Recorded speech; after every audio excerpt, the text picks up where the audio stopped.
All right. I come ready. All right. They were born ready. Oh, I love that. That's a wonderful answer. Great.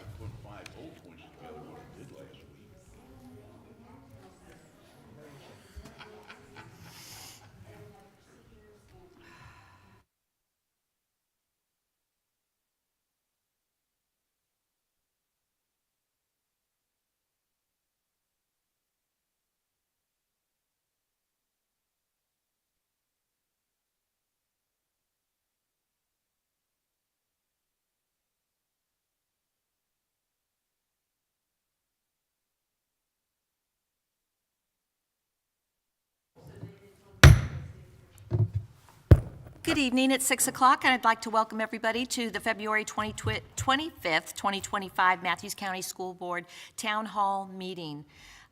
Would everybody please rise for the Pledge of Allegiance? I pledge allegiance to the flag of the United States of America and to the republic for which it stands, one nation, under God, indivisible, with liberty and justice for all.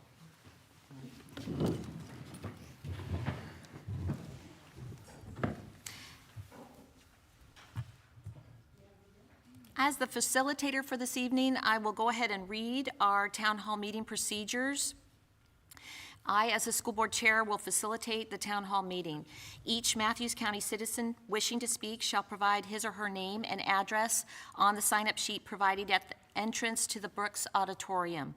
Citizens who wish to speak will have the opportunity to approach the podium one time and singly to ask a question. A citizen's question should be kept to a maximum of 2 minutes. Questions should not pertain to personnel or individual student matters. School board members and/or the superintendent will address each citizen's question. Once a citizen's question has been addressed, the citizen will have up to 2 minutes for one follow-up question or rebuttal. Once all initial questions from citizens have been addressed, and as time permits, each citizen will be able to ask a maximum of 2 additional questions. For citizens who are unable to attend the town hall meeting in person or who preferred to submit questions by email, were given the opportunity to use the Google form that was available on the MCPS division website, and those were to be submitted today by noon, and we received no email submissions. The town hall finally will adjourn no later than 8 p.m.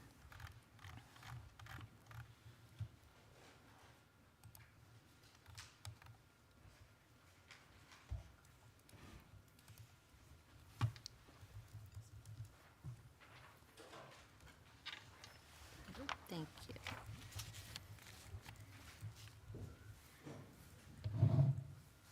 Mr. Hicks, would you please approach the podium with your question?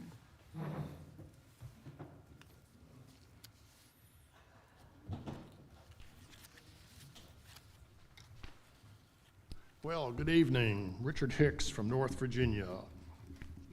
So, as I understand it, if I wanted to get a full copy of the school budget, I could do that with a FOIA request. If I wanted to get information on all the money the school spends, individual checks, et cetera, I could get that information through FOIA requests. Is that your question, Mr. Hicks? Yeah, well, that leads on to where I would, if I'm assuming correctly, yes, I have further comment concerning that. So. Mrs. Hodges, yes. You don't need a FOIA request for a copy of the budget. That's public information. Well, the budget we see tends to be very limited. I'm talking about the big budget, all the details. Your budget isn't just 1 or 2 pages. You get a whole lot more detail than that. Budgets are public information. So I think. So it's all, okay. So I think that if you're, I'm sorry, go on. So my point would be, if it's all FOIable, if it's all public information, and I'd like to see a more detailed budget. I'm sure there is a more detailed budget. Why isn't it online? Perhaps that can be answered. We have a budget that is online. It is extensive, but the detail behind it would be so many pages. So I think probably that's a reason that it's not posted in total, but it certainly is accessible. Dr. Daniels, do you have a comment on this? Yeah, I mean, it's just the volume of it. I mean, if there's a request, I mean, we're more than happy to print all the things out or create it in a PDF and Okay. send it your way. Okay, so on the other side of that, after the money's been spent, the bank statement, every check you write, all that information, your bank ledger, isn't that all FOIable also? So the monthly expenditures, that we do push out monthly, and that's part of the board docs, like what checks as the board members come in monthly to kind of go through all the accounts and the various checks that were written, and that's part of the board docs, and that is Is that online? That part is, yes. All right. Detailed, I mean, it shows Mrs. Smith got paid $50, and Mrs. Jones got paid $50, and the plumber got $100. Is it that detailed? It's detailed, but you're not gonna understand it. Oh, You have thank to- you very much. Right, you might have a check was written for $50 to so-and-so to pay back something that they did for the school, or you could have something like paid such and such company $100, but you don't know what it was for. Well, I have to ask those questions myself. It's not in the memo line? It can be or it cannot. To give you an example, like on the regular budget you were talking about at first, they may have line 3,200, let's say, and line 3,200 is for some type of expenditures. But there could be like 7, 8, 9, 10, 11, 12 different expenditures, and you wouldn't know which one it was for. In other words, if you're looking to find out that this outfit over here used 4 reams of paper, you're not gonna find it. All right. We'll add a little piece onto that. Every month in our agenda, we post the monthly claims, and they're attached to the agenda, and that's public access. You just have to click on it. Now, it may not give you the level of detail that you are looking for, but I would say that you have access to that level of detail at your request. Yeah, it would probably be under the consent agenda section, and then if you go to the attachments, it's that monthly claim. Now, if you're looking for the claims prior to that month, you'd have to go back month by month. Got it. But it tells you the vendor, Right. it tells you the amount of the check, and so it does tell you in relative detail what the amount is and who it was to, All right. if that helps you. That sounds good. That sounds Okay. good. As some of the members up there know, I'm the treasurer for the Republican Committee, and now, we don't spend a lot of money, but they get all the information. Everybody in the meeting gets all the information. I pass around a bank statement and make notes on it, who got money and why they got money. So that's the kind of detail I'm looking for.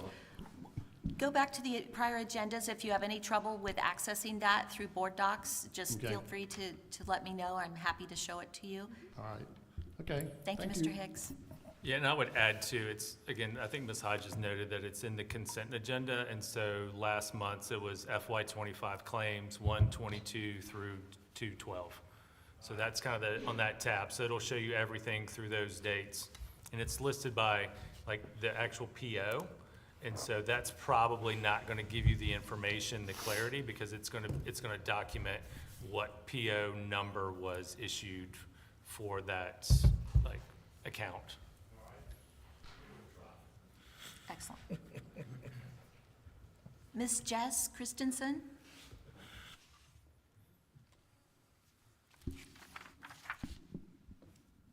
Hi there, haven't seen you guys in a while. Good Sorry. evening.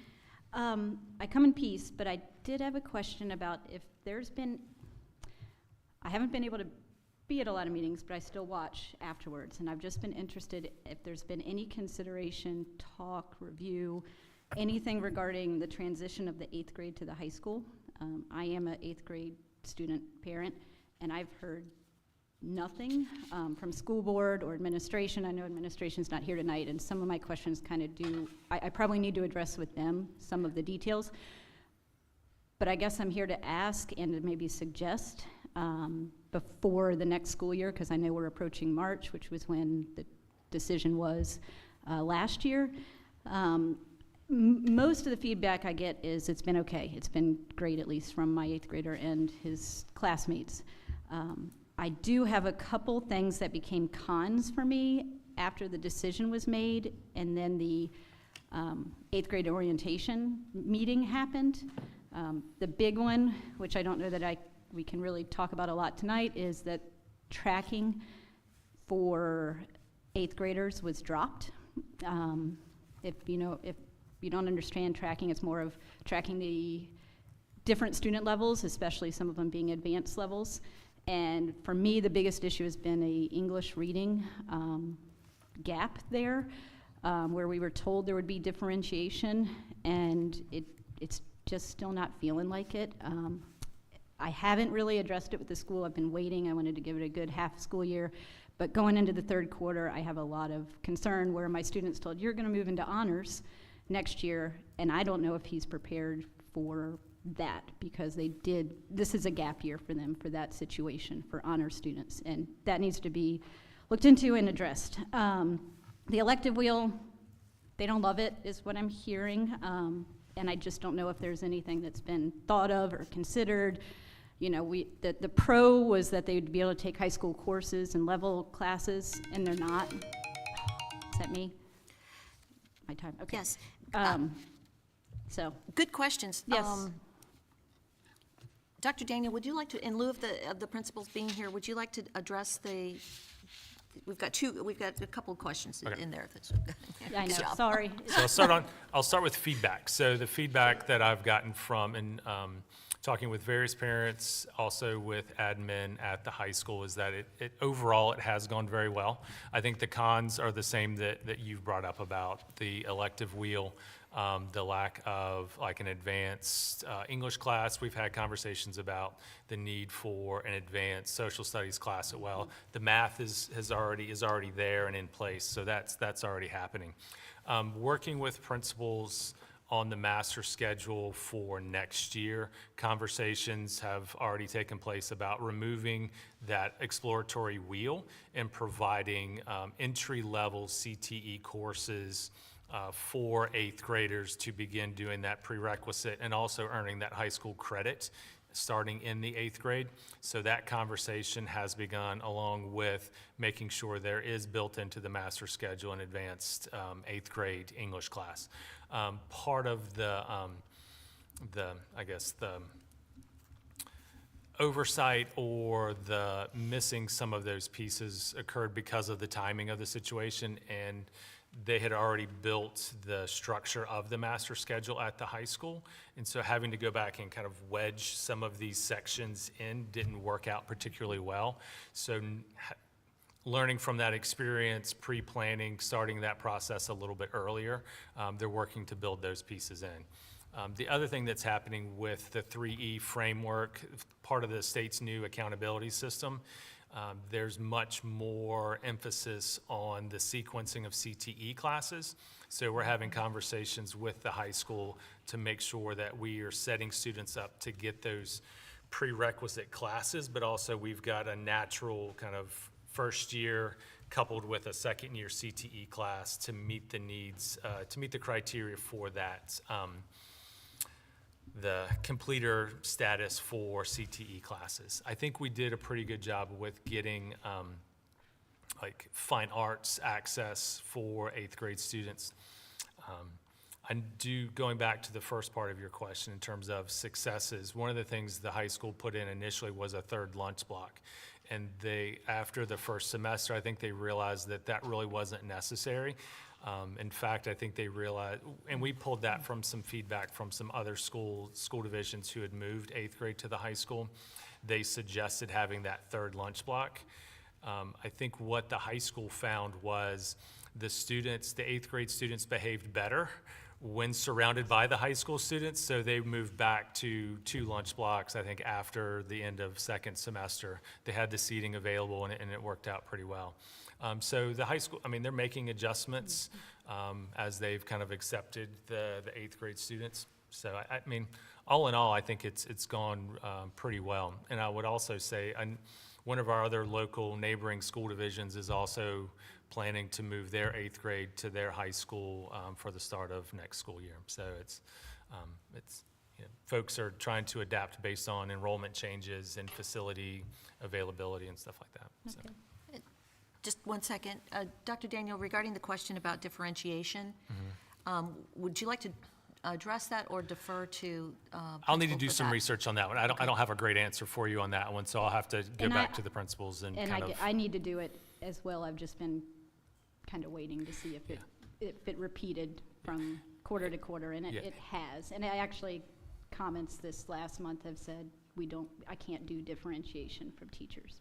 So, Yeah, it's easier done when when you can do it by class as opposed to by group within a class.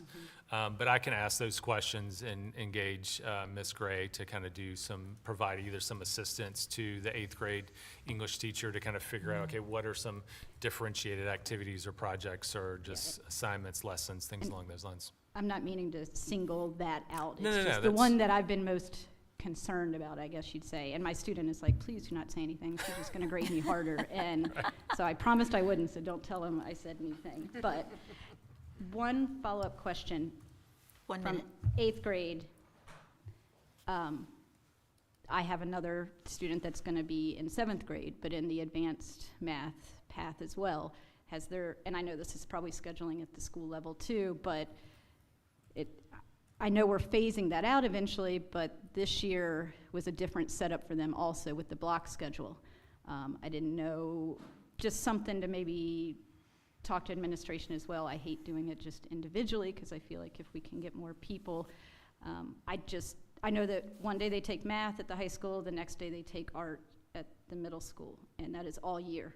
And my 7th grader loves the art teacher, but not for a year because he's had her he's had art the last 2 years, and then for what he foresees is art for the next 2 years as well. And I'm not just saying art, any of the elective courses, I don't know.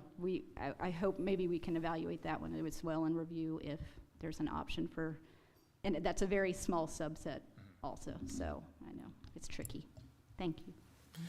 The hurdle there is the economy of scale, and so you're talking about a handful of kids just in a small division. And so the way the middle school master schedule is set up, every grade level is kind of going to electives at the same time.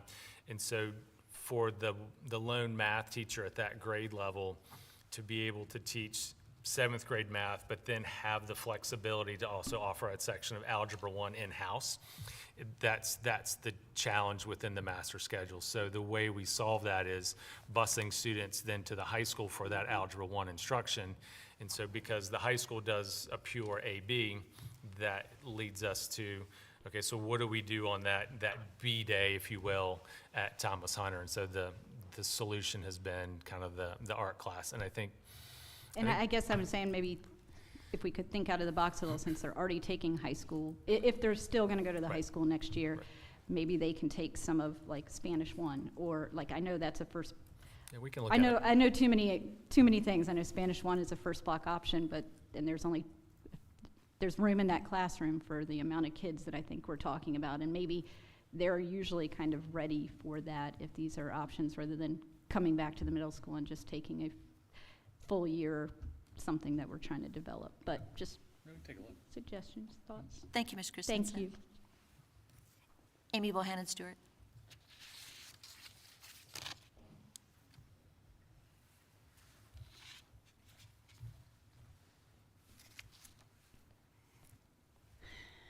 Good evening.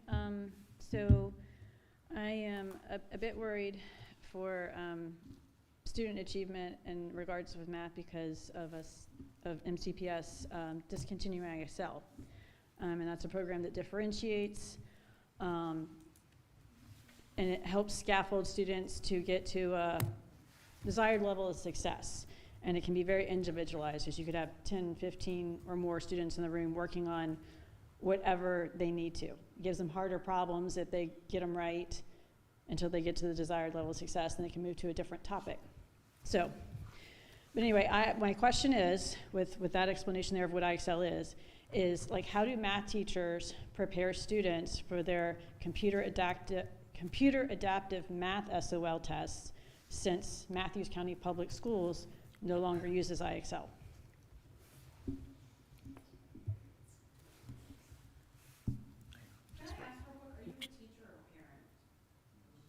Pardon me, excuse me. We will go ahead with the question here. Dr. Daniel, would you like to answer that, or would you like to refer it to principals, teachers? I think in terms of the prep, well, I'll go back to the IXL question. So before removing IXL, I had conversations with principals about, is it being used?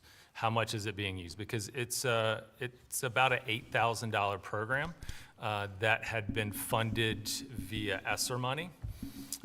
So I asked principals, is it being used? If not, then how do we, if we're not utilizing it fully, then I don't want to expend $8,000 on a program that's not being utilized. The response that I got back was, we're not really using it. Yes. So that was part of the decision in going to that. Also, seeing, like, historically, for quite some time, our math scores haven't been good. I didn't see a great correlation between the use of IXL and math scores on SOL tests. I tend to think that teachers, I think kids are going to need the direct instruction on math concepts and more rigorous questions. From that instruction needs to come from the teacher, as opposed to having a kid just go sit at the computer to go do that. I do completely recognize the need for practice and the accessibility of materials for students to practice working on specific math skills, things along those lines. So the removal of IXL wasn't done capriciously or without thought. I mean, there was conversations had prior to not renewing that contract with Renaissance for IXL. Did I go and poll every teacher? No, I didn't do it. I asked the principals to give me the feedback on it prior to then not renewing that subscription with IXL. Now, how are they prepping for what I would say are CAT, computer adjusted testing for students? I don't know that I've got the exact answer as to how every teacher is prepping them for that work. So, I mean, I'll have to go back and ask principals and talk to some math teachers to see what they're doing.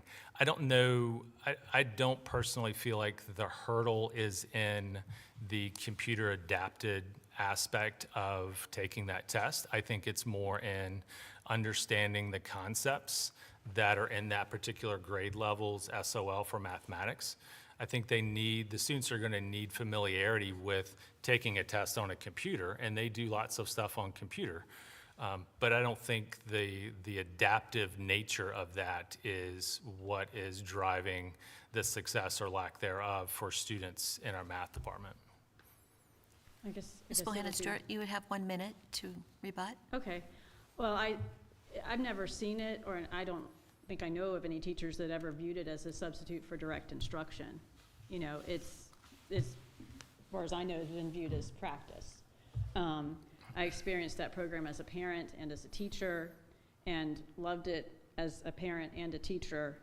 And it's just, you know, we love differentiation, and that's a great way for, hey, when it's practice time, the students that, hey, master what you taught really quickly can move on to something a little more advanced if they want to. But since we're big into differentiation, and it's hard for one person to, when it's practice time, to make it around to larger classes, it does a job that no one person could do when it's practice time. Mm-hmm. And it explains to the kids why they got it wrong, and if they got it right, gives them a harder problem and to get the desired level of success. So I'm still disappointed that don't seem to have a method for practicing that as far as I know. But Thank you, Ms. Bohannon Stewart. Thank you. I do not have anybody else listed on the sign-up sheet. Is there anyone who would like to approach the podium to ask a question for 2 minutes? There was, yeah. if Yes, you wanna- yes. Yeah.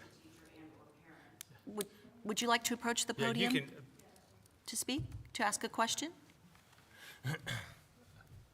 Just please state your, answered the question. state your name Angie and address. McKinster. Finn McKinster is my son. He's an 8th grader. I'm sorry, I didn't get your name, Angie? Angie McKinster, Okay. And please state your address. 407 Bucks Chase Road. Thank you. It's on Gwynns Island, Hudgens, 23076. She answered the question. I just think, for me personally, Jess informed me of this meeting. How are we supposed to know about this meeting? I'm not on social media. I can't be because of my job, so. The meetings have been announced for several months at all of our business meetings, and they're noted in the paper. Well, I know That's your also regular board on the meetings website are, for the but your school. town hall meeting wasn't on the list. On the school website. What if you don't get the paper? That's my The- question. The school website? Can you access the school website? Yes. Our meetings are all, Clearly, are yes. all located on there. And if you get our paper, if you get the paper, they're always noted. And it's, if you listen to the recorded versions of our meetings, they're all streamed. Okay. But you can go back and listen, and they are reiterated twice at each meeting. All of our upcoming meetings are reiterated at the existing meeting, at the current meeting. So we try to give as much notice as possible for public meetings. We want the public to be here, and I'm so glad that you're here tonight. Thanks.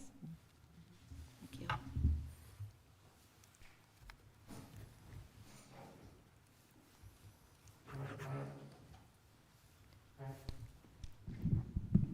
Sharon Fry, 106 Weston Hall Road, Port Haywood. First off, I want to say thank you for your service. I'm glad I'm on the outside looking in, because it's a hard job.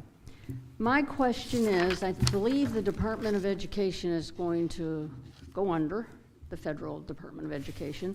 So my question once again is, No Child Left Behind. When that program came out, I was apparently quite busy in my life, and what I thought it was going to be no child left behind in their academic knowledge or performance. Instead, what it meant was, and I kind of learned, that all the children just get pushed ahead, no matter if they're failing or not. So my question is, do you all think this is a good program? Do you all believe that it hasn't harmed children? Do you all believe that our kids are getting a good education by just pushing them ahead without a good foundation? That's my question. And will you, as a school board, fight for our children to get a good foundation instead of constantly pushing them ahead and saying, well, next year we'll give them 2.5 more hours of a reading specialist every week? So, Ms.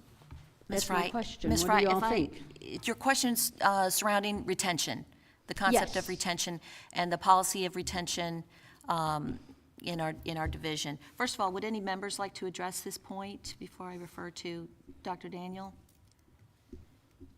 Because I hear what you are saying. I do want to clarify that what I don't think you're saying is the extra attention that we're giving individual children when we do determine there are gaps, that is not warranted and that we shouldn't do that. We, of course, should do that, correct? Oh, We do that. We should- absolutely, right. absolutely. But Okay. well, my question is that enough? Do you really think that that's enough? Because I personally don't. But if you all see it is enough, and the kids are getting better and are prepared, and you Mm-hmm. are setting a good foundation, so be it. Go ahead, Mrs. Hodges. First of all, No Child Left Behind came out in Bush, and then Obama changed it to Every Child Succeeds. I think that's what it's called. And that was to make sure that children who were not, that we had made sure, that each school division was paying attention to children that were not being successful and really looking and drilling down to scores. But to follow up on what Dr. Gibbs said, I don't think I don't think there is a blanket answer as to whether children automatically go ahead and progress through school or stay back. I think that's on a case-by-case basis. And I think that there are students that do stay back that aren't ready for whatever reason to move on. That usually happens in the earlier grades. So I don't think there is a blanket answer. Although, when you go to the 7th and 8th grade, at that time, you should know well before the 7th or 8th grade whether they are reading on grade level or not. So am I hearing you say that you think if they're not reading on grade level, that we should retain them? Is that what I'm hearing you say? Not So in they don't 7th move and 8th, on? I'm thinking elementary. Okay. And when is the last time a child has been retained? I can't remember when. Now, maybe there has been. But the thing is if you all think the child should be retained, why don't you bring the parents in and say, hey, instead of pushing, I think as a society, we've been pushing them ahead. Just pushing them ahead. I don't believe we retain children in elementary school anymore. Well, Am I wrong? I hope I'm wrong. Well, I think we are, in our division, I think we are, but I think Dr. Daniel is the one that really could speak to that more specifically in recent years. But I know in past years of the early grades, they do exactly what you say. They keep the parent apprised, and then they make a decision about recommendation, whether they should be retained or move forward. But I think he could speak to that more specifically because he probably hears more about students that are retained than I do. I don't want to hog the microphone if anybody else wants to go before me. I mean, Look, I believe in the bare facts speak for themselves. All right. Today, passing is a 60. When I went to school, it was 70. What have we done? We left no child behind. We left a ton of them behind. But the problem is, we decided to dumb down than dumb up. And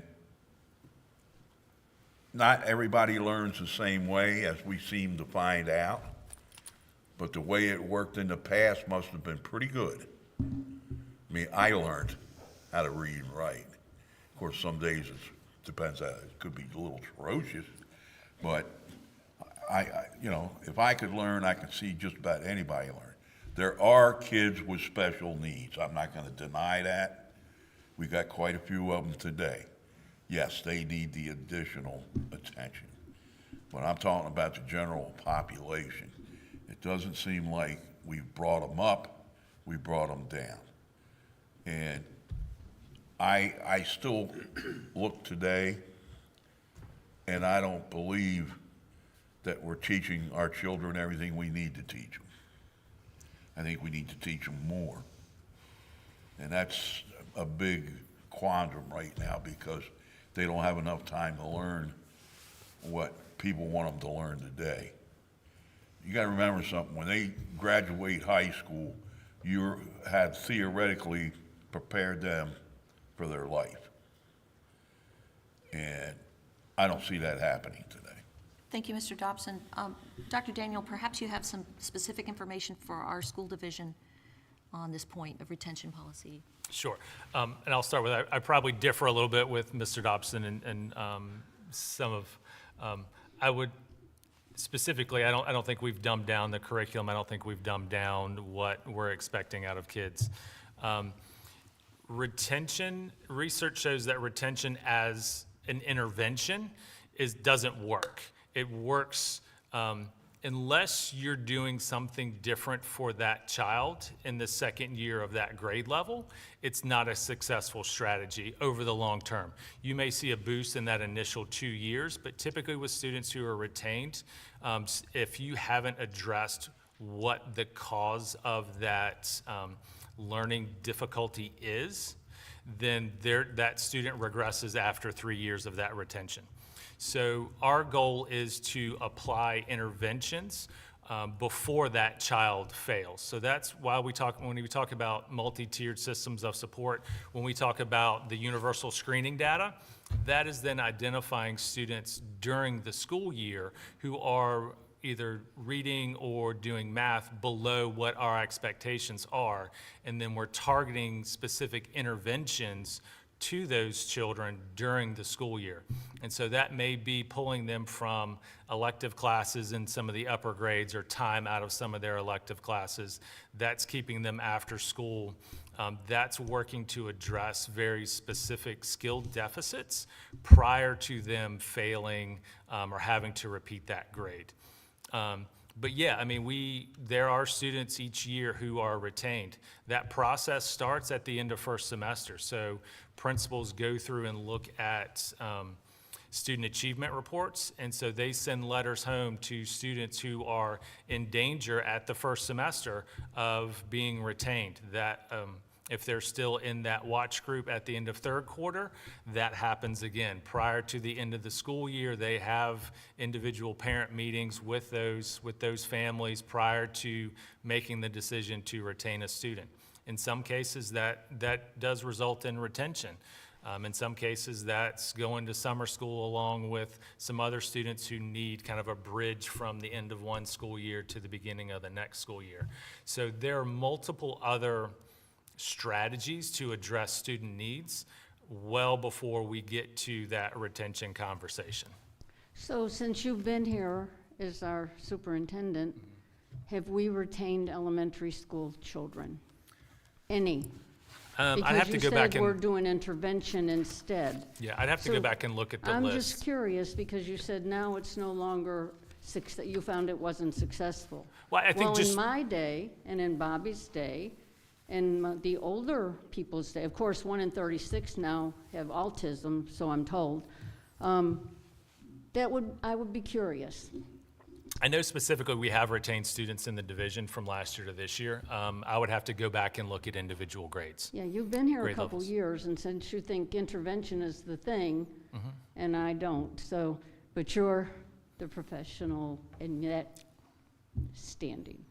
Thank you. You're welcome. Thank you, Ms. Fry.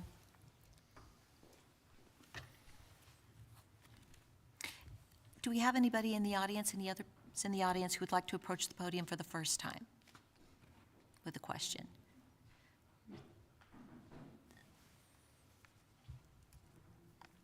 Good evening. Hello. My name's Chuck McKinster. I have a student at Matthews High School. He's an 8th grader. I have a curriculum question. There was a class this year around career investigations. I believe that was a new class introduced this year. They had it for a short period of time. They're doing the wheel throughout the year, so he had it for a portion of the year.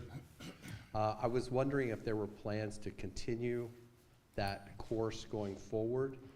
And my feedback would be, as a parent to an 8th grader, it's very difficult for him to figure out what he wants to have for lunch, much less determine a career path. And I was wondering, I think the concept is good, but an introduction to 13 and 14-year-olds, I don't believe he got much out of it. And I was wondering what the plans were going forward, or if that was something that would make more sense maybe in the sophomore, junior year, that sort of thing. So, thank you. Okay, I'll go.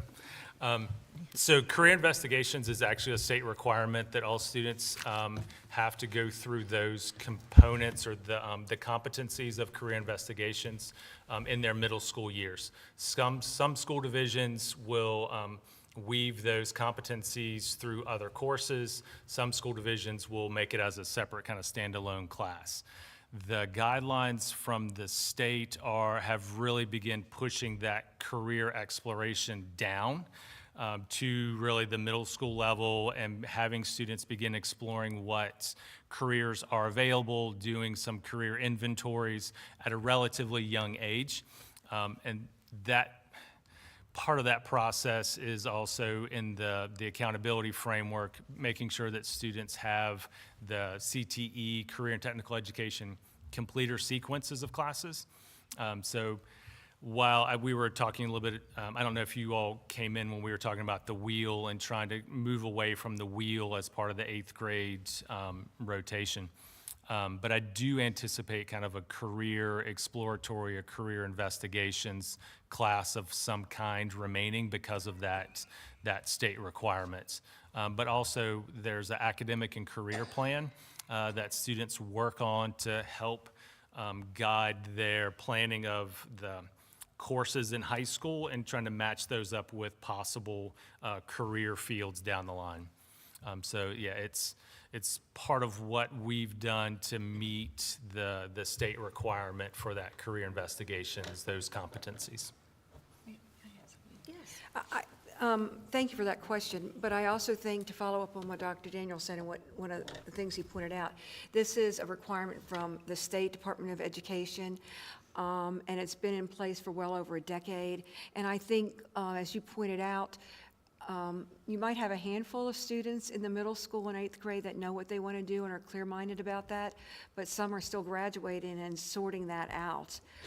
And so I think it's a bit early. It's okay to start exposing them, but I would agree with you that I think the push is a bit early, and but we're required to do this, and so we do what we're required to do. May I add one thing? Yes, sure, Ms. Stevens. Not too long ago, we had at the high school, I think it was geared 2 years ago perhaps, to the 9th grade, and they had a career fair.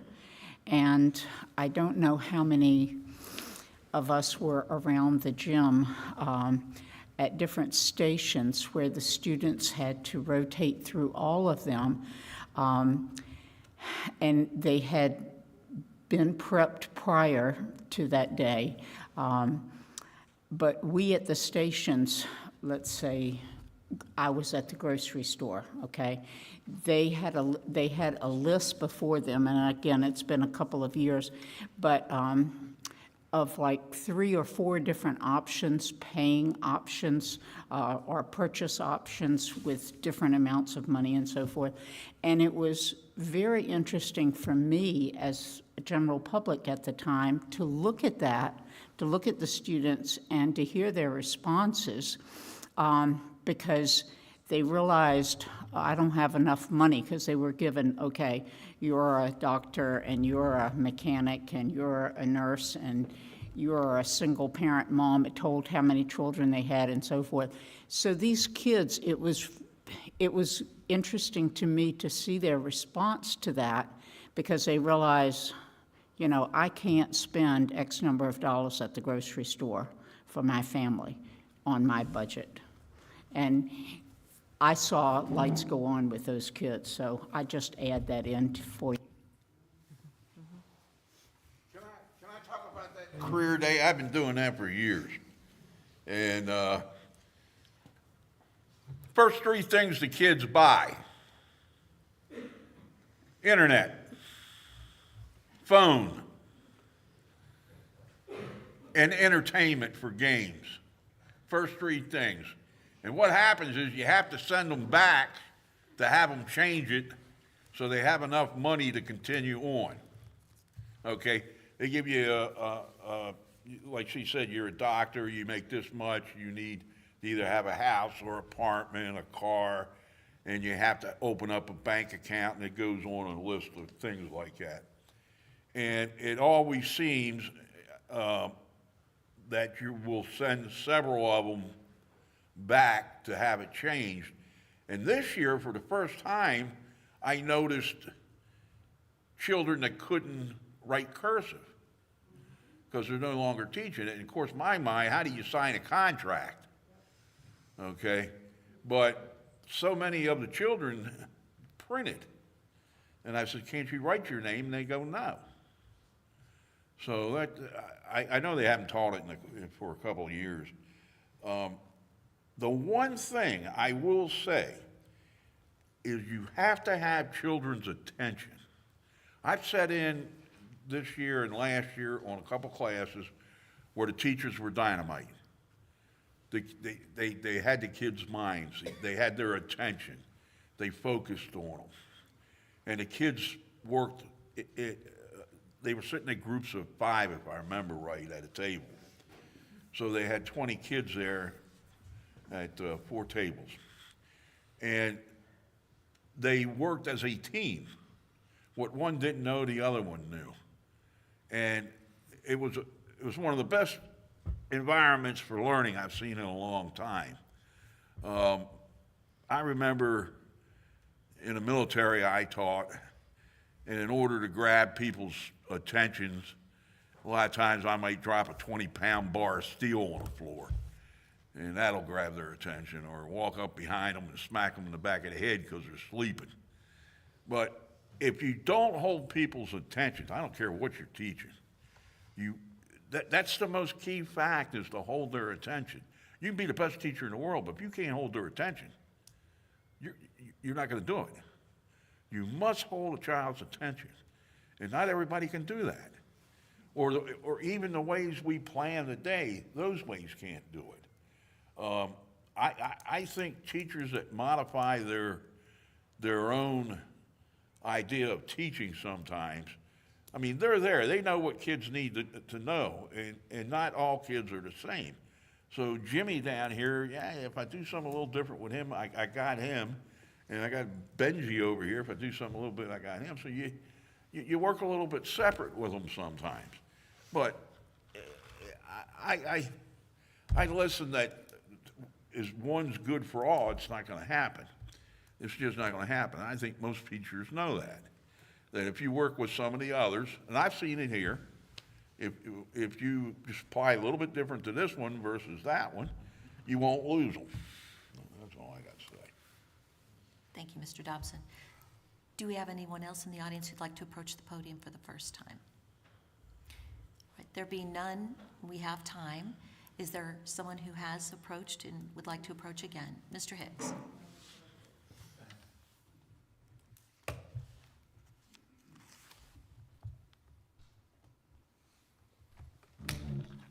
Richard Hicks, North Virginia. I have several questions that they go together. They wrap around IEPs, individual education plans.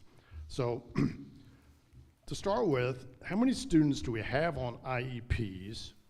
And then following that, how many situations do we have where we have one teacher and one student? How many times do we have one teacher with 2 students, or one teacher with 3 students, and et cetera? And going along with that, I believe we are busing, shipping, sending some students to other educational venues. How many students are we loading up on a bus and sending to Gloucester or some other educational venue? So start with, how many people on IEPs? Rough number does. Yeah, I mean, I don't know that I can, No. off the top of my head, give you the exact number. Sorry, did I jump in before? No, I was just going Okay. to say, no, you're not. 40, 50, 60, 10, 2? So probably in terms of percentages, I think we're around 13% of our overall student population has an IEP.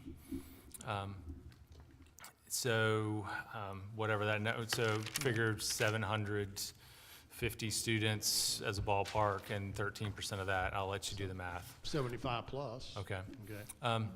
And then beyond an IEP, there's probably another 15 to 18% who have a 504 plan as part of Disabilities Act, Section 504. So those are also individual plans. So we were about 30 to 32% of our students have some sort of plan. And so within an IEP, there are 13 category areas for eligibility that go into why a student may qualify for an IEP.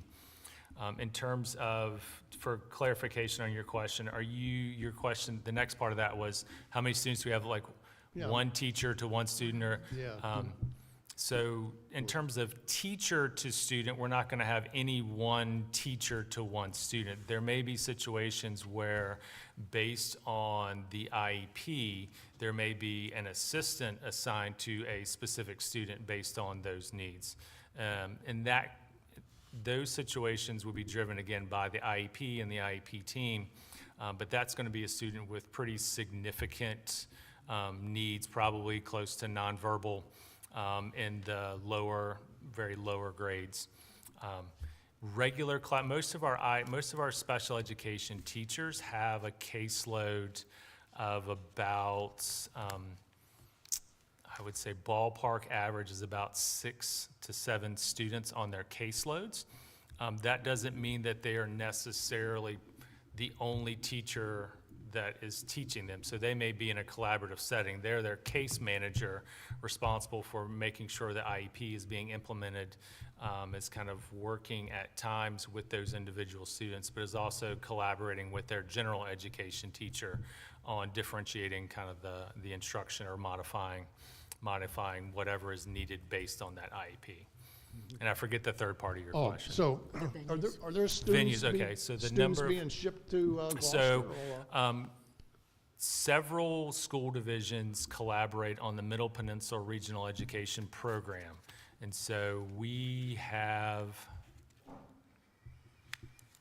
I think, 4 students, three or four students who currently attend a classroom in Gloucester as part of that Middle Peninsula Regional Special Ed Program. Most of those students are either multiple disabilities or may have an autism diagnosis. So the licensure that lines up with being able to work with those students is pretty rare, and being able to access that particular teacher for, like, say, 7 school divisions who collaborate in that program, for each division to have an individual teacher would be very difficult to meet the federal requirements to match the licensure with that student. So what we do collaboratively is pay money to hire that teacher and then provide transportation to send the students to that location. It's actually more cost effective than actually having every division try to find that licensed teacher. Certainly. Okay. Thank you. You're welcome. Thank you, Mr. Hicks.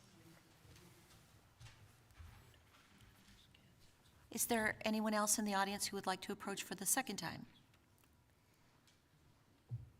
Ms. Christensen?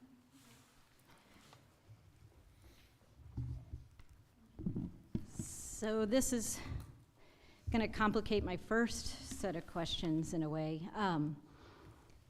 because so much of it revolves around scheduling. But I substitute primarily at Thomas Hunter, and I know that we're all adjusting to the block schedules, high school, middle school, and all. For myself and my students and their classmates, the feedback is the blocks are long, really long, especially for certain classes. And I know the goal was to kind of align with the high school, especially with the elective wheel and needing to bus students here. So I know it's so complicated, but I hope someone does consider possibly shortening the classes, maybe doing 5 instead of 4 or something. I think it would help with retention, things we've talked about. I think it would help with differentiation too. There's just a lot of things to think about. The middle schoolers are still young. An hour and a half, almost 90 minutes with them it can feel like a decade or a year, and I'm only there every now and then. So, and they do say that. Some of them say, their days, they're just over those classes. And I know high schoolers, hopefully we've got it kind of figured out, or they've developed more where they can focus, but just something to think about, something to consider. And I know that makes it really hard when we're, looking at the scheduling model we have. But those middle schoolers are trying, and the teachers are really working hard, but it is a very long class for them. Would anyone like to respond to that? you have any information that would be helpful there, Dr. Daniel? Okay. I know, again, we're in the season of master schedule planning right now for next year. I know Ms. Simpson is looking at shortening the length of that block a little bit to provide what is probably going to be called like an E-block, like an extension or an intervention kind of block in the middle of the day. She's going to pilot that as part of our weather extension. So it'll probably be about a 30, 35 minutes kind of mini block during the day, but that will it'll take us from like 90 to probably 85, 83 kind of minutes of that block. While it's not a 60-minute block, it does provide a few more breaks during the day, and the opportunity then for a built-in during the day remediation / enrichment opportunity within the school day as part of what she's planning for next year.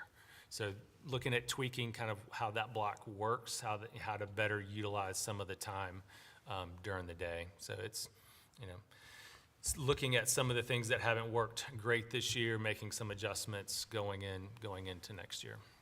It's not quite the 7-period day that I think some folks like, but it is looking at modifying that block a little bit.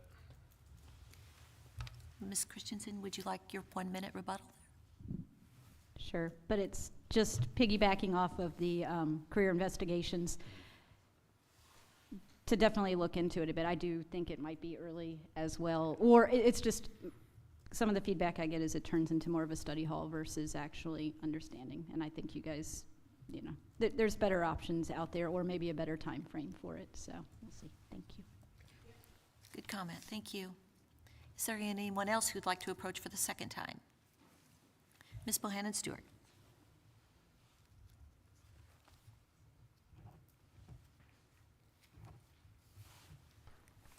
Well, I'm excited to have a chance to ask another question.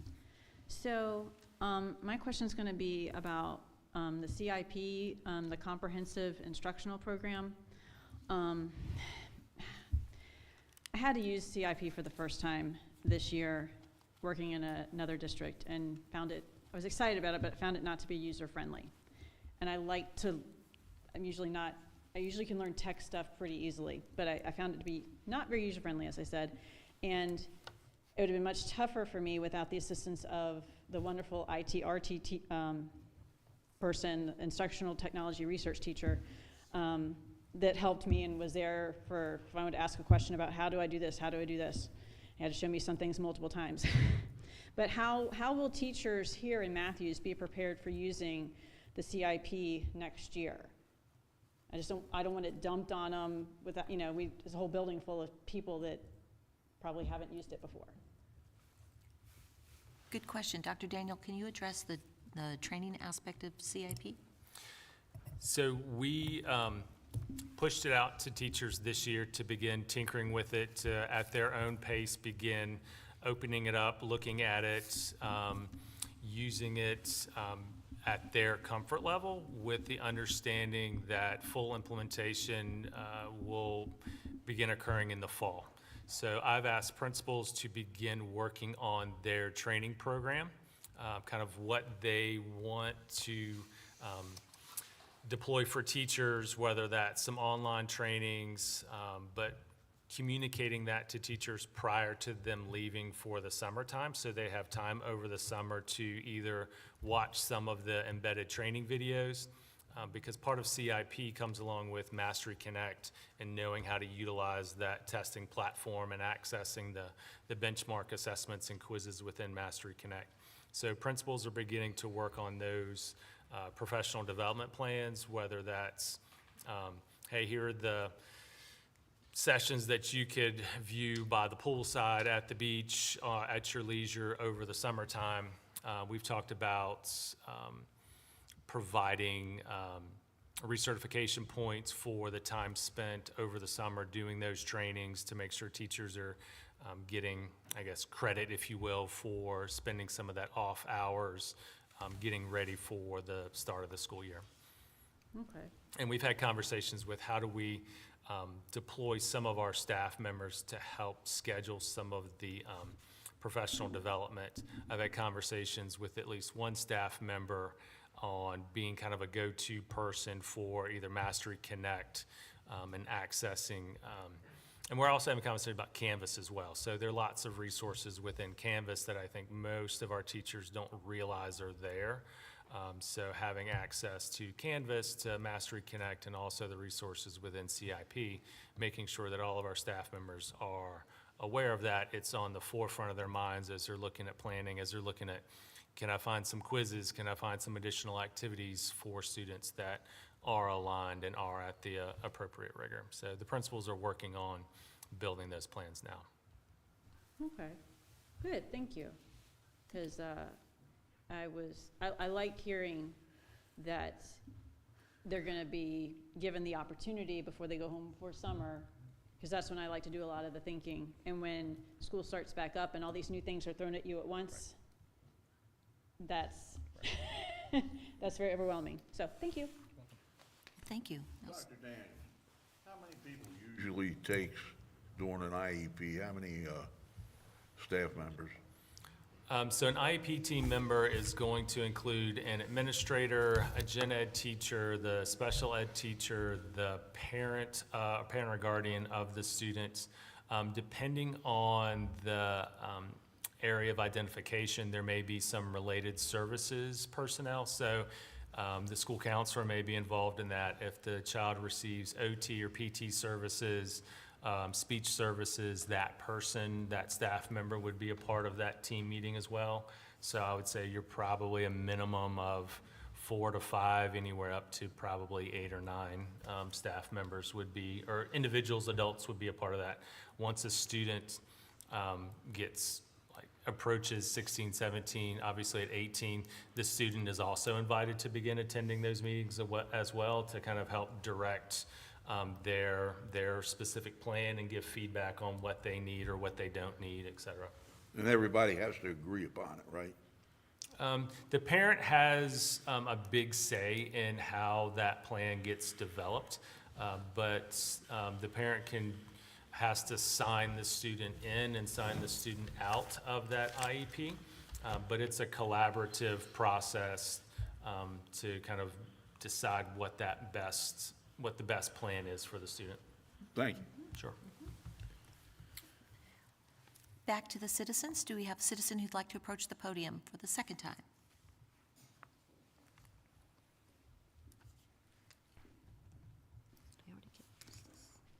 Sharon Fry, 32%, that's unbelievable. I think it's unsustainable. I don't know how we're doing it, those poor teachers.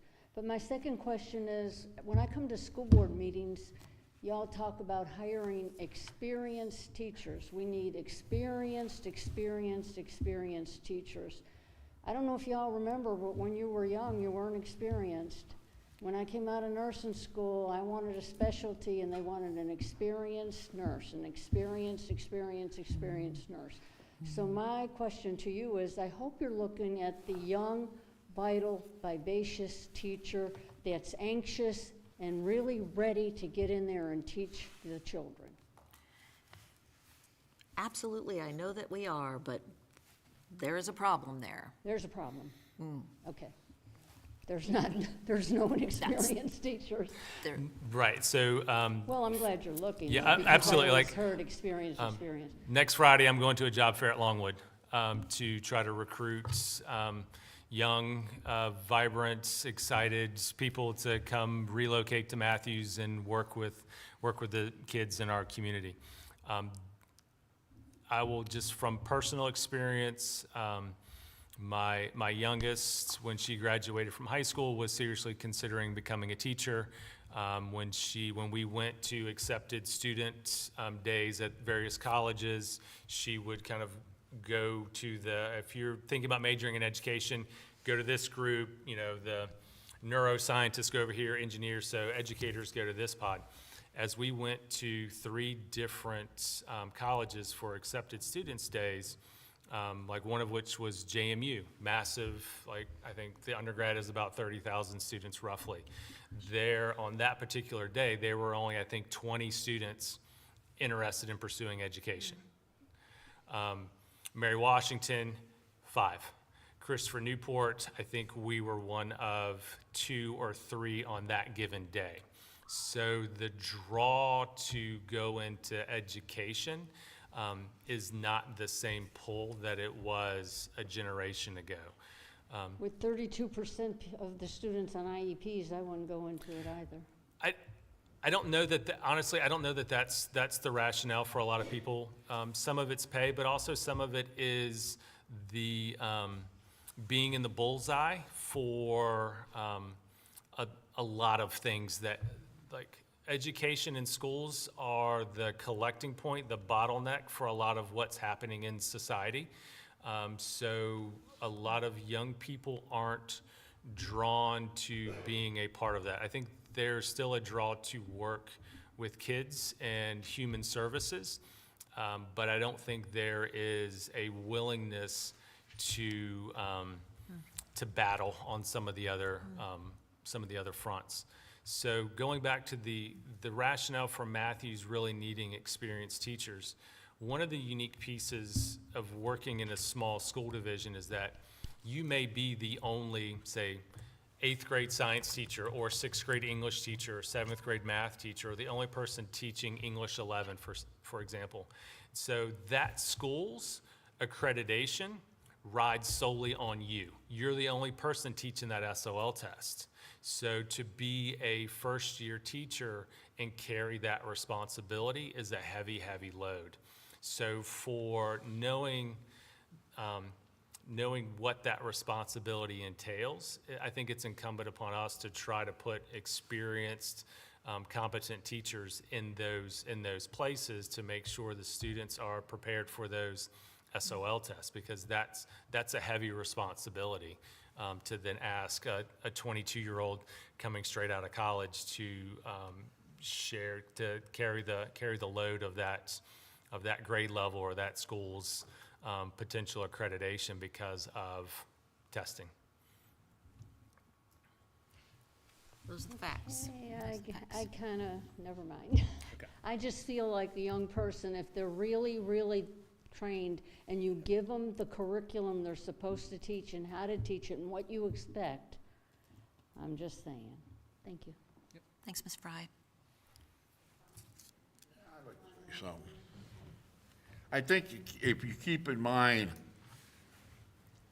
most people don't realize it, but of course, some people are going to realize it here shortly. When you work for the government, you get a lot of entitlements that you normally wouldn't receive. So you take the average teacher here, she's probably got a $22,000 package that she's paid for other things. You're not going to find that out in the real world. Not that many companies pay that. So that means you're going to have to cough up some of that money. And after a while, some of these teachers that were out there, I think, will find themselves back teaching again because of the package that goes with it. I was lucky I was in the military. I can tell you, having that package after I retired was the greatest thing in the world. I'd be broke from hospital visits by now. So a lot of people do go looking for the packages. And I think people, after a couple of years, will turn around and come back. That's how I see it. And thank you, Mr. Dobson. Is there anyone else who'd like to approach for the second time? There being none, is there anyone who would like to approach for the third time? This will be the third and final question. Mr. Hicks.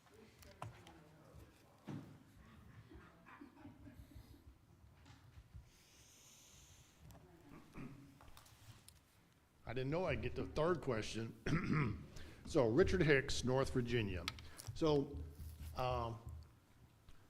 first I'm going to talk about several years ago, Matthews County put in place a cell phone policy, a pretty good cell phone policy. And now the state has decided to follow, and they're going to have a set of state rules, but not as tough as Matthews County, from what I understand. So hopefully you don't have to soften up. The point I want to make here is you recognized that there was a problem, that this phones need to be taken out of the school. And there were a lot of parents that didn't like it. And you said, look, this is the way we're gonna do business, and, you know, you don't get a say in this. This is the way we're gonna do business. It's a demand on our part, and we expect you, as a parent, to step up and help out. So I wanna go to another area that I think certainly could use some help, is homework. Now, I don't talk about myself very often. I went to a prep school. We had 9th through 12th grade, 3 hours of study hall every night. And I never lacked for anything to do during those 3 hours, and it included Sunday night. It was a full 5 days. I don't believe you're anywhere near approaching that. Schools would do a lot better if they had students, certainly at that high school level, doing homework and doing a lot of it. And saying, oh, well, we're not going to give you homework on the weekend. That doesn't work. Tell them, yes, Sunday night or Saturday night, you're getting homework and you got to do it. And I look at education, it's a job. You have to put in 8 or 9 hours a day, 5 days a week to get your education. I put in my work. I'd work 6 days a week. But certainly students, when they get that at 8th, 9th, 10th, 11th grade, they can be putting in the hours to get an education, because we're putting in the money to provide it. Mr. Hicks, so if I understand your question, Well, it's the not question. really a question, it's more of a comment. Anyway. I was going to do my best to formulate a Okay. question out of that. Do you have any comment? Does any board member have any comment? Dr. Daniel? I do too, so go first. The reason we got to make the cell phone policy was because there was none. And the state of Virginia wasn't involved with it at the time. If you could keep those people out, you'd do a lot better. Well, that wasn't a question. I was just pointing out that you made a demand, it was reasonable, and it worked. My follow-on to that is, you should be demanding more of certainly upper school students in a way of homework, of going to school, putting in the hours. It's a job. Just go do it. And I just wanted to follow up with, we did survey the parents and the teachers and staff about their feelings about cell phone use in the school. So they did get their say. That was considered. That's good. That was considered. And I believe that you are correct with having high expectations.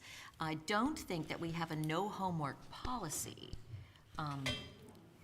Is a homework, would you say, and neither is it mandated, but is a teacher developing their own approach to homework? It varies from teacher to teacher. And at the risk of being quoted in the future, Mr. Hicks, I probably agree with you on this particular point. I think there is definitely room within our school division to increase the academic expectations with regards to homework, and we've seen it with behavior, and so we've worked pretty consistently at all 3 schools over the last year and a half to increase behavioral expectations for students. As we move through and get better as a school division, those academic expectations will continue to increase. That's going to come with increased responsibility outside of school hours, increased workloads, expectations, like, hey, you need to get some homework done. We can't just do it all during the school day. So today, on that point, I'm with you. Expectations, I like that. Thank you. Mrs. Hodges has a comment? Mrs. Hodges? Kind of give perspectives that I've talked with some of my colleagues about, is that I think it's fair to say we do want to raise the bar. And part of that is what you're talking about, the homework. But we can only do one thing at a time. We've done the cell phone, and we're trying to slowly raise that bar, because I believe most students can meet that. We just need to set it and give them the supports they need to meet that. Agreed. Anybody else have any comments on this topic? Mr. Morgan? Yeah, excuse me. Just some general comments. I've heard, and thank all of you folks for coming, by the way. I've heard some really interesting points this evening. Being an old timer, and most of you who know me know that I've been around a while, I'd like to go back. I know Mr. Dobson made mention of the grading scale when he was in school. I'll go back a step farther than that. When I was in school, you had to make a 75% to pass. 74% was failing. Some years after that, it was lowered to 70% to pass. 69% was failing. It is currently 60% to pass. 59% is failing. So it's hard for me to sit up here and say that maybe not so much the people sitting up here, but school divisions in general have lowered standards. We used to make you learn or retain, or at least remember long enough to pass the test, 75%. Now we're down to 60. I don't know where that idea came in, because I know it began, I believe, before the No Child Left Behind was adopted or signed into law. But either way, the way I look at it, we are lowering our standard, lowering expectations of our students. As someone pointed out earlier, we no longer teach cursive. I don't know the reasons for that. I've been told it's because everything is electronic, it's on computers with email, yada, yada. There's no need to learn cursive. So you go to the bank to borrow money to buy your first home. How are you going to sign your name? Maybe the bank doesn't require it. I don't know. IEPs and 504s. Let me give you an example, and I know I'm maybe getting a little bit in the weeds here. Most of you know that I taught carpentry at Matthews High School for several years, and so I'm a little bit familiar with IEPs and 504s. I had a student that had one of those earpieces in his ear, and it's a major distraction. And I repeatedly asked that student, please remove that earbud, AirPod, whatever it is that they call them. And he said, I don't have to, it's in my 504. Well, teachers do get copies of every one of their students' 504. So I looked it up real quickly. Sure enough, he could have his earpiece because part of his 504 said he could listen to music. So another distraction. Hopefully that has changed or will change. Someone mentioned the blocks being so long. And when I was teaching, my students even commented on that as well. 90-minute blocks. And if you have most of your CTE courses, when you get into second and third year, they're double block. So you've got those students for 3 solid hours. It's a long time to entertain a teenager. And that's literally what you have to do. You have to hold their attention. You have to keep them engaged. And I think a fair assessment would say they've got about a 30 to 45-minute attention span. And you get them for 3 solid hours. Maybe that's something that needs to be reconsidered. Many, many moons ago when I went to school, we only had 6 blocks. Well, let me change that. Let me rephrase that. We had 6 blocks. Today there are 4 blocks per day, but the A-day, B-day schedule totals 8 blocks. So you can have 8 courses, or you can have a couple of double block courses. At any rate, many years ago, we had 6 blocks every day, did not change. The school day began at 9 a.m., ended at 3, took 5 minutes off each block to make a 30-minute lunch, and then you had 2, 3, 4 minutes between classes, whatever it was. worked fine. I don't think there were any real serious issues with it. Now I'm told the reasoning is 6 courses is not enough to offer. We have to offer them 8. Look at their success rate today versus 40 years ago, 50 years ago. I guess, and I'll leave it at that. High expectations. You're not gonna get, and I can say this because I was self-employed for a number of years, and I've also had a few jobs in my life where I worked for other companies. You never get any more out of anyone than you expect. If you are hiring people to work for you, and you don't expect them to get to work on time, you don't expect them to produce, they're not going to. Keep our expectations high. Otherwise, you're not gonna get very good performance. Perhaps I've said too much, but I've heard so many comments that I just felt like I needed to throw a few comments in of my own. Thank you very much for listening. I was working at the high school when the grading scale changed. And the motivator behind changing it had to do with students students getting ready to go off to post-secondary education and missing out on scholarships because we had such a small window for our A's and then our B's. And so students would be getting B's at Matthews, students at other schools would be getting A's, and so that would automatically keep our students from being competitive when it came to scholarships. So I do want to clarify that. It's not anything that I'm aware that the state has done, the federal government has done. It's something that was done at a local basis, and the school board approved it. So it's fair to say that if there was an appetite to tighten that up, it would come locally, unless Dr. Daniels is aware of something from the state that defines that for us or sets that for us.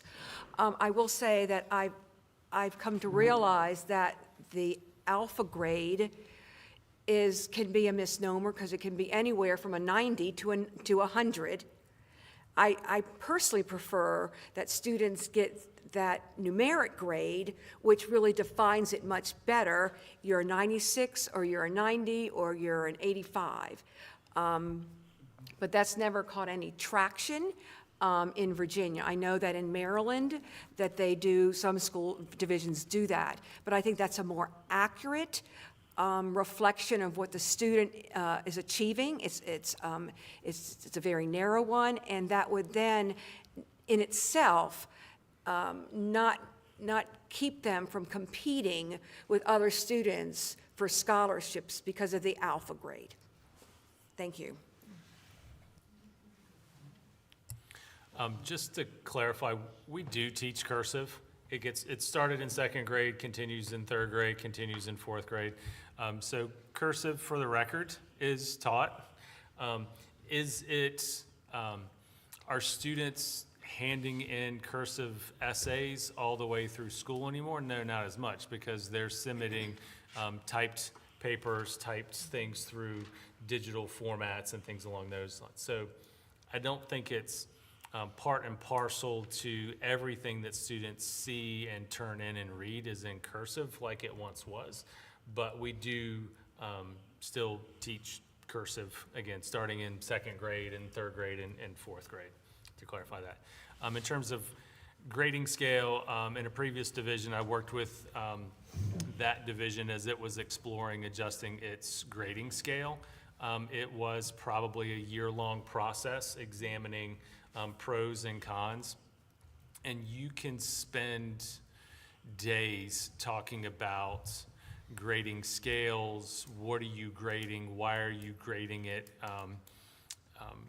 The rigor of, is the grading scale the measuring stick, and does the measuring stick matter? So for example, the analogy often is, well, a grading scale can be like, are you measuring it in Celsius or in Fahrenheit? what you really need to be, it doesn't really matter what that grading scale is or what that scale is. What's important is what is being taught and what the expectations are for what we're asking students to do. The rigor isn't in the scale, the rigor is in the activity. So, I mean, we could spend days going round and round and having conversations. But in that other division, the conversation was very much what Ms. Hodges was referring to. That division students, the parents and the students felt they were at a disadvantage when competing for spots in competitive four-year universities and scholarships based on a grading scale that their GPAs were not as high as some other students. And that can factor into what classes are weighted. I mean, do you weight, is a C weighted, is a D weighted? Are CTE courses that are dual enrollment weighted? So again, days and days can be spent talking about grading scales and the overall grading practices, and you could, again, it's the never-ending story. Thank you for that clarification. That is helpful. Is there anyone who would like to approach for the third time? Ms. Fry.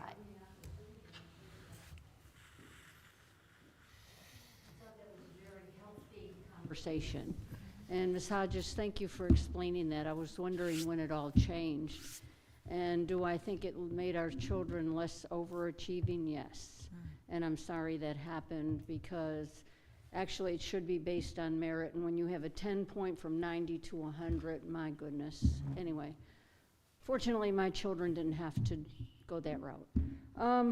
I do have one question. I was at the school board meeting the other night, and we were discussing the budget, and the guy next to me, he was real quick on his mathematics, and I wasn't, so I will ask you, how much money per capita per student are we spending? I know Ware Academy is like $13,750 or something per student.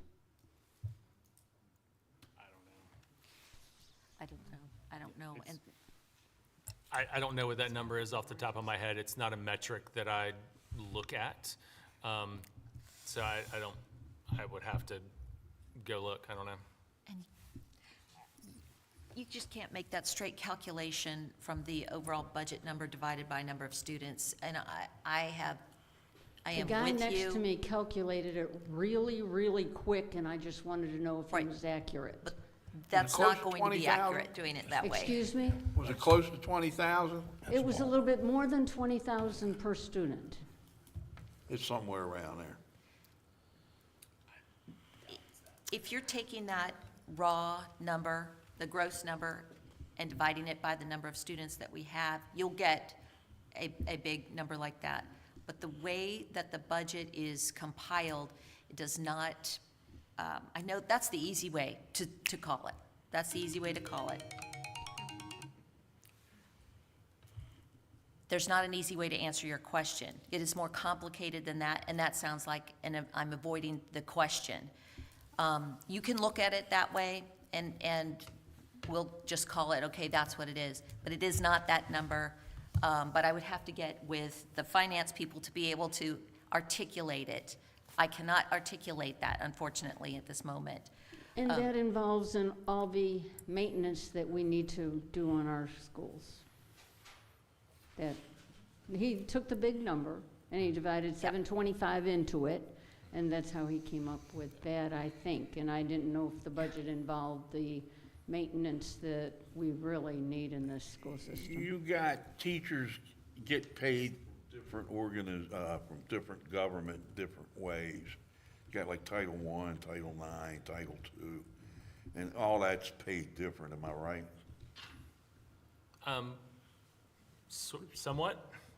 We don't get any money from Title IX, okay, but in terms of but whatever we get from federal title programs is included in the budget. Yeah.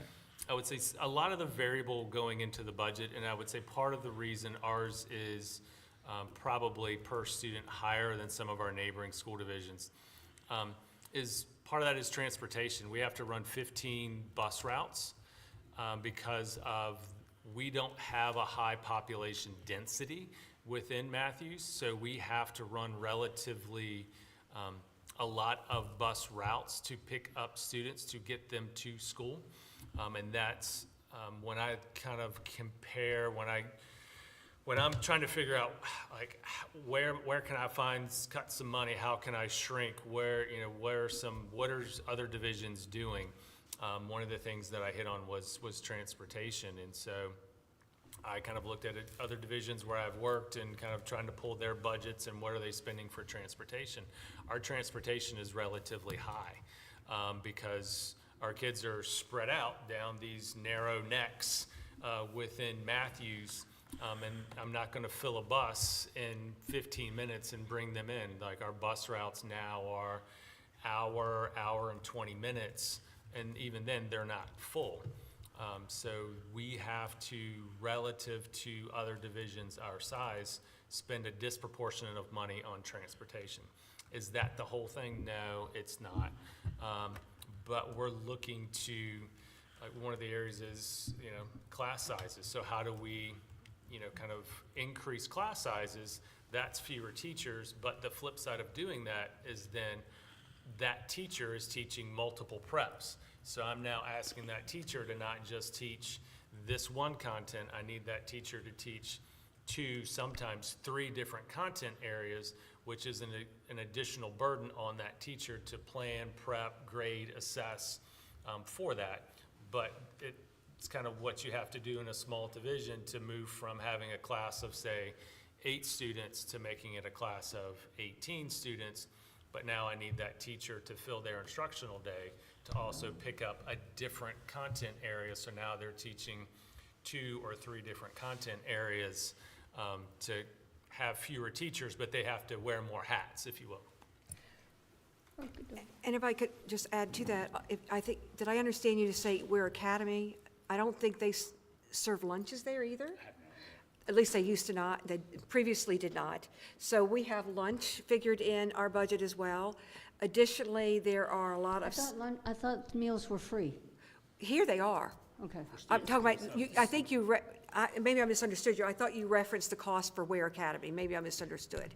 Yeah, Ware Academy is. Right, but they don't have the cost of $14,750. lunches. They don't have the cost, I suspect, of running transportation. For the most part, parents bring that, or I suspect they pay extra. Well, They also don't have this cost of special education services, which really can be very costly, some of which we capture back, but probably not quite 50%. So you don't have that in a private school, and that would vary school division by school division. So sometimes it's comparing apples to oranges to bananas, because those figures are very fluid, and so I think you need to make sure that each one is looking at the same information and to come up with a cost per student. Yeah, I totally forgot about the 30% IEPs. Thank you. Plus transportation, you got aging buses. And transportation. But you know, Aging every time I buses. go by our schools, Yeah, well, we have more parents bringing students than anywhere I ever saw. I have to wait in a line way down there because the parents are bringing, unfortunately, we still have the few that we have to go get. Thank you. Yep. And homework, homework, homework. Yes, I'm glad you're thinking about it. Thank you.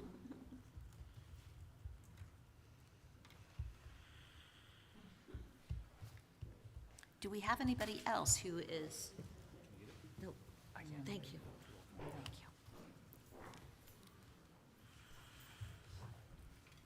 Penny Pastiva Hudgens. I just wanted to make a comment about the cursive. I've been listening to all of the school board discussions. You wonder why I'm here, I know you ask. I'm just listening. I care about 2 things. One of them is coming up Friday, and I'll be very involved in that. But the cursive, you're only teaching it through 4th grade? Well, I just want to give you a sample of what's happened with one child. I only know one child who was in the school system, has moved to Gloucester. I think he's a sophomore now, and his grandmother is giving him cursive lessons because he doesn't know how to write cursive. And he was here in that grade, in 4th grade. So I don't think children necessarily retain that. And so I'm not sure that that's adequate.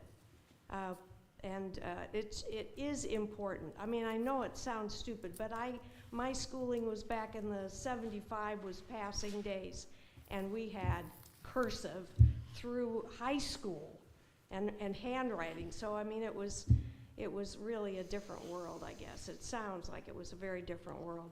Thank you. I would like to make a comment about that.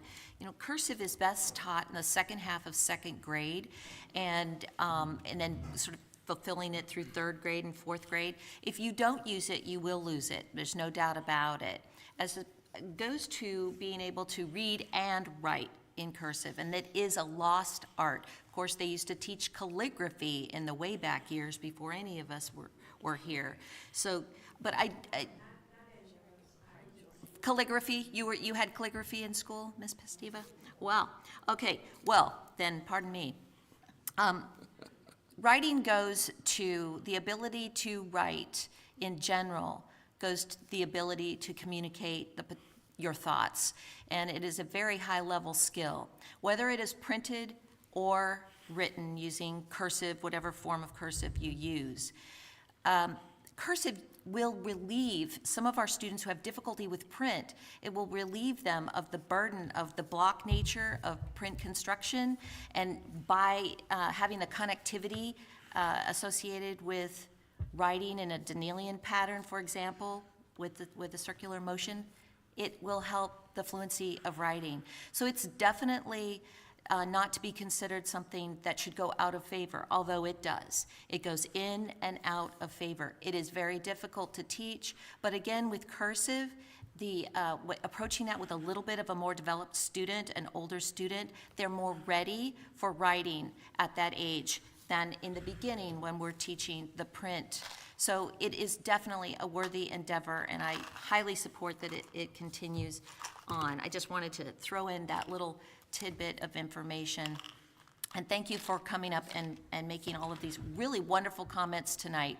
Do we have anyone else who would like to approach? Are you at 3, Ms. Christensen? We're at 3, come on up. You get your third, here you go. Here you go. I wanted to comment to Mr. Dobson about the teacher packages or packages and teachers coming back. You know, I don't see that happening for a long time, just based on the salary, the insurance. I've, read about the increases and how you guys were trying to help, and Board of Supervisors, everybody's trying to help, but it's hard. It's hard for everyone right now, and a teacher's package isn't what it used to be, especially with the cost of living here in a county like this and the lack of housing options. And as Dr. Daniel said, the bottleneck of society too. I just don't know many that want to get into it, me being one. So, but also real quick, cursive, I'm laughing because you have a specific teacher at the high school right now who uses cursive when students kind of get a little extra, and he uses it kind of as a lesson to bring them back down, where they get to write the Gettysburg Address in cursive. And I've subbed for him before, and it cracks me up because I'll come in and see a stack of papers sometimes. And I don't know that he's doing it as much this year, but there are some kids that have written the Gettysburg Address in cursive, whether it's correct or not, or legible many times, and it's comical. But I can say I'm on the other side of a century, the worst side, I'd say, coming up on one.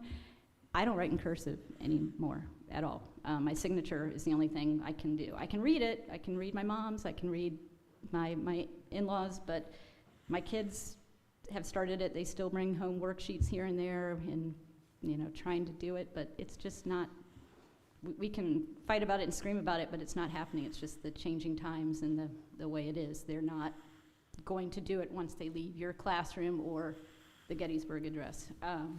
And we'll see. I would love to see it, but I just don't see it happening, so. And my child's bus is full almost every day, just to comment on that. So they're doing a great job too, but thank you. Thank you, Ms. Christensen. That cursive, it is a use it or lose it skill. If they get it when they're developmentally appropriate to learn it, and then they continue to use it, the motor patterns will remain. and they will have it. And to the comment on signing, a signature is legal with an X. There's no necessity to have a cursive form signature, although it is highly desirable and I would recommend it. Okay. Is there anyone else who would like to approach? Are there any additional board member comments? Ms. Diggs? And I'd just like to also thank you all for coming out tonight and speaking up, because I think our dialogue and question and answers have been productive, and we appreciate you all being here. Last week, it was pretty white out there, so thank you. Agreed. Thank you. Any further comments, Dr. Daniel? There being none, our meeting is adjourned.